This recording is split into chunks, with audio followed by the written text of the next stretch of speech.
This is such a really beautiful and amazing chapter, and I love what Enos has modeled for us, right? In some ways, he's the everyman. He represents all of us, but he also is named possibly after the man of holiness. And look at what happens. After he's received his beautiful experience of feeling God's love and having this unshakable faith. Verse 6, I knew that God could not lie, wherefore my guilt was swept away. Later in verse 11, he says, I heard these words, my faith began to be unshaken in the Lord, and I prayed unto him with many long strugglings. Now, again, when you're wrestling, it's a struggle. It's not this simple thing. And notice that when you are embraced in the love of God, you have this automatic and immediate feeling to actually want to give it away to everybody else. In fact, it's as if, like God, you want to be doing his work with him. And notice the progression. Enos first worries about his own soul, and then it's about those he knows the best. It's the Nephites. He worries about their souls. And God basically makes a covenant with Enos.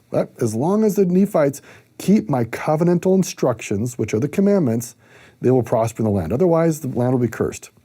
And then the Lamanites, who'd caused so many problems for the Nephites, listen to here's Enos. He has that pure love that we hear about Moroni talking about, where even your enemies, you can love them with a pure love, even as God loves all of his children. And what does he want for them? He wanted for the Lamanites to be recovered. And Enos, like the patriarchs, like the covenantal patriarchs, Abraham, Isaac, and Jacob, who received these amazing promises from God, received this covenant that God was going to bring forth the words that Enos and others had preserved to the Lamanites at some future day, and the Lamanites would be invited back into the covenant. And that is actually happening right now in our day, and we get to be part of it with the missionary work. It's amazing. So look at this pattern that's unfolding here on the page as you study for yourself, as you dig in and you discover truths that we aren't talking about and that you're not going to hear in Sunday school, things that can distill on your soul. Look at the pattern. He starts with cleanse the inner vessel. Start here, try to be clean with his own soul. Once the Lord has spoken to him about his own soul, his next layer out is the neighbors, love thy neighbors thyself, the neighbors closest to him, the people of the Nephites. So verse 9, he's, like he said, he's pleading for the Nephites. Once the Lord comforts his soul regarding the Nephites, he then reaches out, love your enemies. And he loves them, as Taylor said. Look at the bottom part of verse 11. He refers to them as my brethren, the Lamanites.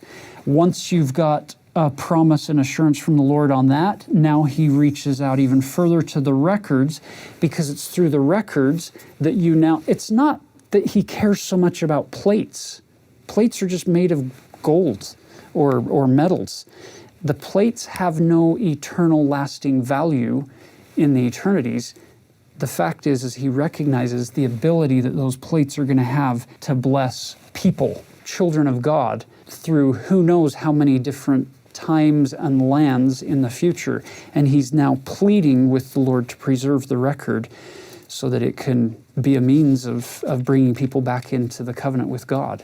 So there's a nice little pattern for you. Rather than fretting and worrying and stressing over things out at these layers, start there first. Then go with your family and you work out. There's a nice little progression there of the principles that Enos shows us. Yeah. Lord, is it I? Right? Start right there. And usually the answer is yes. And I actually really don't like it when God tells me that. I'm always hoping he's going to say, actually, Taylor, somebody else is the problem right now. But it usually starts right here with me. Yeah, we want the Lord to just pat us on the back and say, no, you're doing wonderful. Give the nurture and don't change a thing. You're doing great. When in reality, when we're honest, we'll go to the Lord and He'll give us things to work on. But He'll also encourage us. Nurture and admonition is alive and well.